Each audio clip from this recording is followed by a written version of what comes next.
anni fa, di sfuggita dentro un bar, ho sentito un jukebox che suonava e nei sogni di bambino la chitarra era una spada e chi non ci credeva era un pirata. E la voglia di cantare e la voglia di volare forse mi è venuta proprio allora.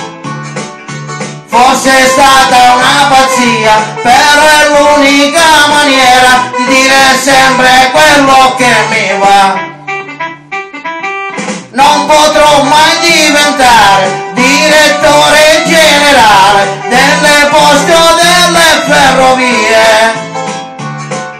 Non potrò mai far carriera nel giornale della sera, anche perché finire in galera. Mai nessuno mi darà il suo voto per parlare o per decidere del suo futuro. Nella mia categoria tutta gente poco seria di cui non ci si può fidare.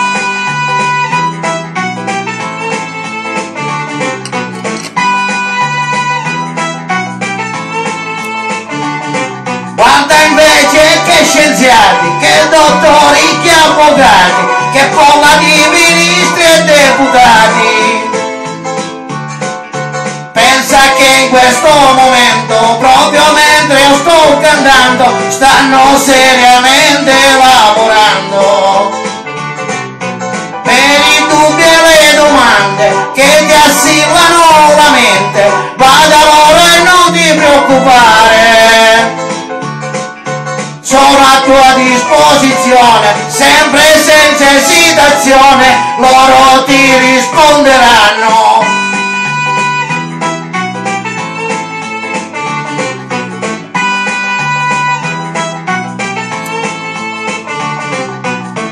Io di risposte non ne ho, io faccio solo rock and roll. Se ti conviene bene, io più di tanto non posso fare. Gli impresari di partito mi hanno fatto un altro invito e hanno detto che finisce male se non vado pure io al raduno generale della grande festa nazionale.